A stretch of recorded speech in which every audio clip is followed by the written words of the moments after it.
आइए आज की कक्षा को प्रारंभ करते हैं। सभी अपने हाथों को जोड़ेंगे और मंगलाचरण करेंगे। नमो अरिहंताणं नमो सिद्धाणं नमो आयुर्याणं नमो अध्यायाणं नमो लोय सौवसाहुणम्। तीन भुवन में सार वीतराग विज्ञानता शिव स्वरूप शिवकार नमः त्रियोग समारिके। बोले पंच परमेष्टि भगवान की जय। द्वादशांग में जनवाणी माता की जय। संत श्रोमणी आचार्य भगवान गुरुदेव विद्यासागर जी महाराज की जय। पूज्य गुरुवर मुनि पुंगव श्री सुधासागर जी महाराज की जय। हमने पूर्व कक्षा में छंद क्रमांक 16 तक स्वाध्याय किया हुआ है और लगभग तृतीय ढाल समाप्ति की ओर। आज अंतिम छंद पढ़ेंगे हम, छंद क्रमांक 17, और आज तृतीय ढाल हमारी यह समाप्त हो जाएगी। फिर कल हम पुनः चतुर्थ ढाल की ओर बढ़ेंगे और चतुर्थ ढाल का अध्ययन करेंगे। आज अंतिम छंद में सम्यक दर्शन के बिना ज्ञान और चारित्र की असमीचीनता, इसका वर्णन एवं इसमें किस प्रकार से पंडित दौलत राम जी हमें उद्बोधन दे रहे हैं, आप उद्भाषित कर रहे हैं कि आप ऐसा करो, ऐसे सचेत हो जाओ। ये सारी चीज़ों को यहाँ पर सामान्य से अर्थ है, कुछ विशेष नहीं है, फिर भी हम इसको पढ़ते हैं। सभी जिनवाणी खोलें और तृतीय ढाल निकालें। सभी छंद क्रमांक 17,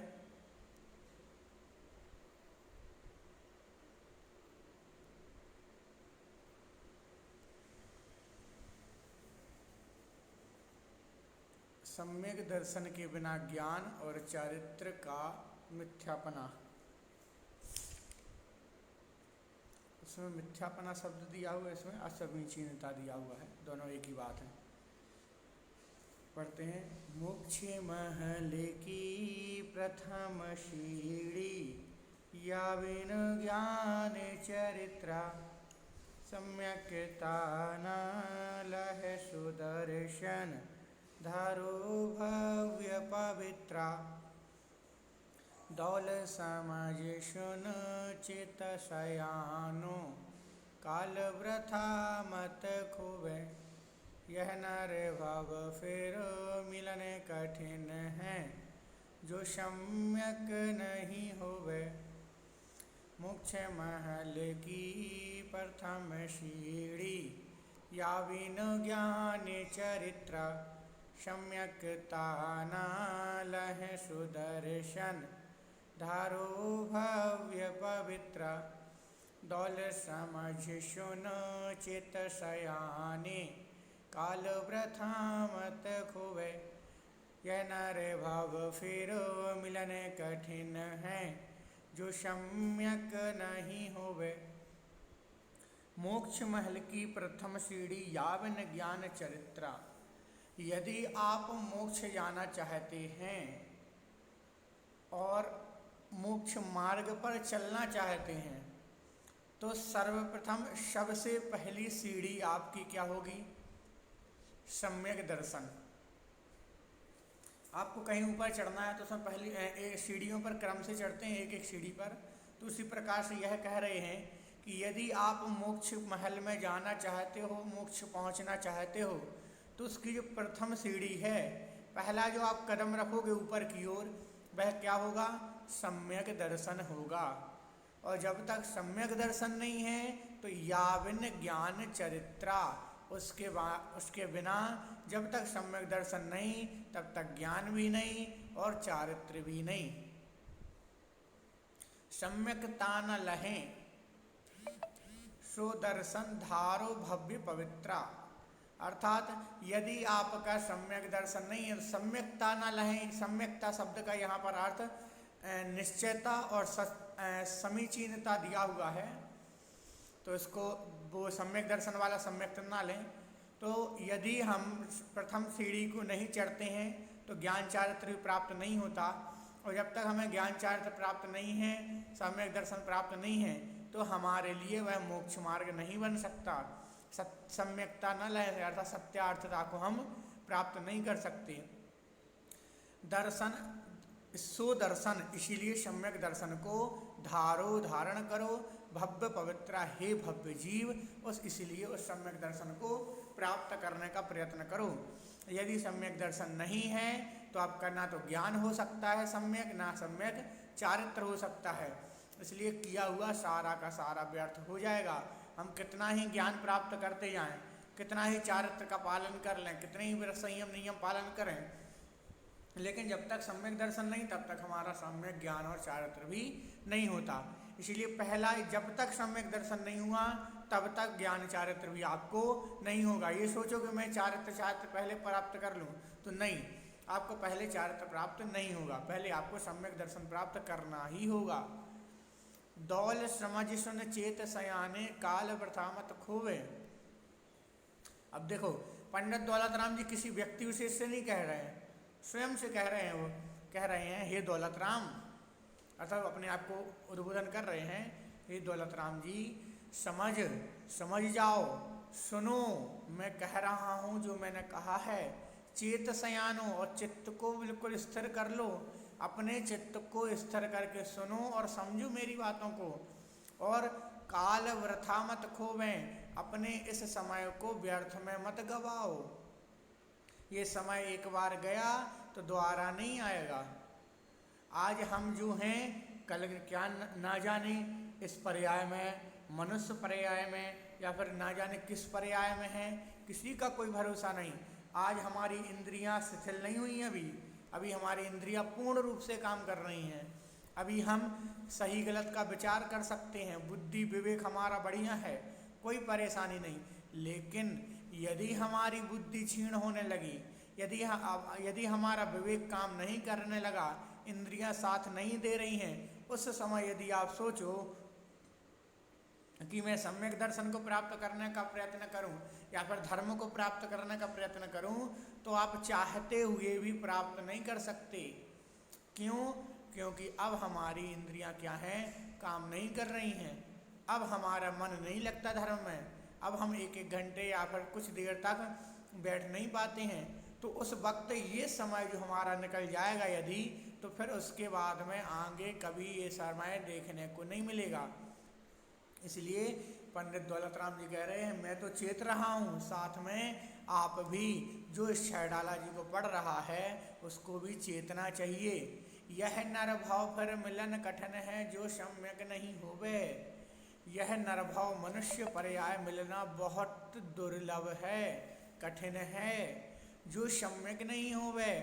अर्थात यदि इस मनुष्य पर्याय में यदि सम्यक दर्शन नहीं हुआ तो फिर ना जाने कब हमारे लिए मनुष्य पर्याय मिलेगी।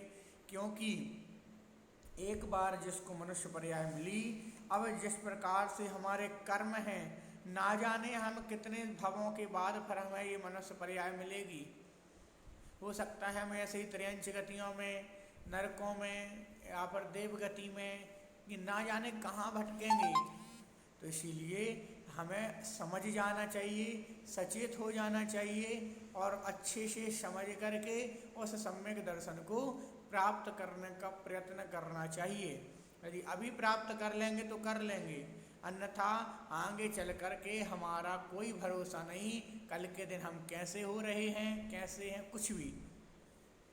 तो ये हुआ आपका, इसका अर्थ पुनः एक बार देखेंगे। मोक्ष महल की प्रथम सीढ़ी, यावन ज्ञान चरित्रा। मोक्ष मार्ग की, आप पहले मोक्ष में जाना चाहते हो, आप चाहते हो कि मैं मोक्ष प्राप्त करूं, और यदि आप मोक्ष प्राप्त करना चाहते हो तो जो जिस प्रकार से हमें घर में जाने के लिए या फिर ऊपर चढ़ने के लिए, छत इत्यादि पर जाने के लिए सीढ़ियों का सहारा लेना पड़ता है, उसी प्रकार सीढ़ियों पर पैर रखते हैं, प्रथम सीढ़ी पर पैर रखते हैं, उसके बाद दूसरी पर पहुंचते हैं, तीसरी पर, चौथी पर पहुंचते हैं। तो ऐसे में जो हम प्रथम सीढ़ी चढ़ते हैं उसी प्रकार कहा यदि आप भी मोक्ष जाना चाहते हो तो उसके लिए पहली सीढ़ी अर्थात सम्यक दर्शन की प्रथम सीढ़ी को आपको चढ़ना पड़ेगा। पहली सीढ़ी को चढ़ोगे, यदि आप पहली सीढ़ी पर नहीं पहुंचे तो याविन ज्ञान चरित्र, इसके बिना ना तो आपको सम्यक ज्ञान होगा ना ही सम्यक चारित्र। सम्यकता न लहें, यदि आपको जब तक सम्यक दर्शन ज्ञान चारित्र नहीं हुआ तो ये सत्यार्थता भी नहीं प्राप्त होगी। लहें सुदर्शन धारो भव्य पवित्रा, इसीलिए हे भव्य जीव इस पवित्र सम्यक दर्शन को धारण करने का प्रयत्न करो, इसको धारण करो।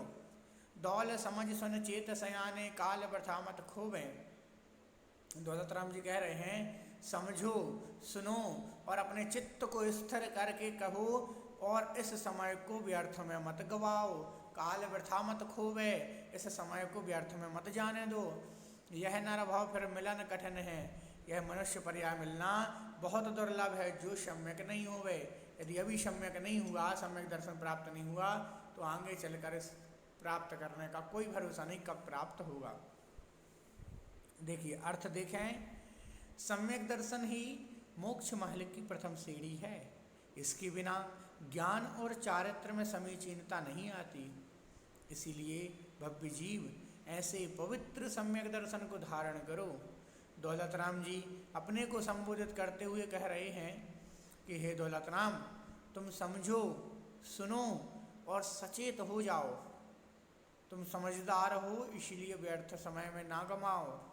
यदि इस पर्याय में सम्यक दर्शन प्राप्त नहीं हुआ तो यह मनुष्य पर्याय पुनः मिलना बहुत कठिन है।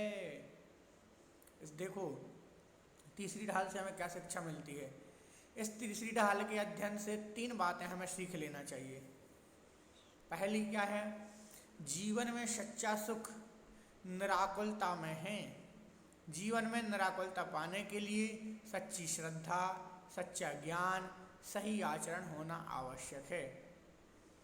जीवन के प्रति हमारी दृष्टि निर्मल होना चाहिए। हमें प्रतिक्षण सजग रहकर देखना होगा कि कहाँ हमारा अविवेक, हमारी मिथ्या आकांक्षाएं अर्थात जो इच्छा करते हैं, या हमारा अहंकार हमारी दृष्टि को मलिन तो नहीं बना रहा। क्योंकि दृष्टि मलिन हुई, मन मलिन हुआ, मन मलिन हुआ, क्रिया मलिन हुई। इसलिए पहले अपनी दृष्टि पर विवेक रखना चाहिए, दृष्टि को अच्छा करना चाहिए। सम्यक दर्शन या दृष्टि की निर्मलता अत्यंत दुर्लभ है। हमें अपने जीवन में हम इसे प्राप्त करने का अवसर नहीं खोना चाहिए। जिन बिंब के दर्शन सतत शास्त्र स्वाध्याय और सत्संगति गुरु सेवा के माध्यम से आत्मस्वरूप समझकर अपने श्रद्धान को दृढ़ बनाना चाहिए। आत्मरुचि, आत्मज्ञान और आत्मलीनता प्राप्त हो, ऐसी भावना रखना चाहिए। ये हुआ हमारा तृतीय ढाल का पूरा वर्णन। यहाँ तक हमने पूरी तृतीय ढाल का अध्ययन कर लिया। अब आप लोगों ने कितना इसको ग्रहण किया या फिर कितना नहीं किया, तो ये आप बतलाएं कि पढ़ा है, समझ में आया है, अच्छे से समझ में आया या फिर आधा अधूरा समझ में आया। तो जैसा भी हो तो सारा का सारा आप बताएं। हमारा तृतीय ढाल का पूर्ण स्वाध्याय हुआ। अब कल की कक्षा में एक बार पूरी ढाल का तो स्वाध्याय एक कक्षा में नहीं हो सकता, तो 2 दिन में हम तृतीय ढाल का रिवीजन करेंगे एक बार पूरा का पूरा। तो एक बार आधे छंदों का एक बार लगभग 7 या 8 छंदों का कल करेंगे, उसके बाद 7-8 छंदों का परसों करेंगे। ऐसे 2 दिन हमारी कक्षा सिर्फ तृतीय ढाल के रिवीजन के लिए होगी। ठीक, सभी जनवाणी स्थिति है तो अपने हाथों को जोड़ेंगे। बोधि समाधि परिणाम शुद्धि स्वात्मोपलब्धि शिव सौख्य सिद्धि चिंतामणिं चिंतित वस्तुदानिं त्वं वन्द्यमानस्य ममस्तु देव। 9 बार नमोकार मंत्र।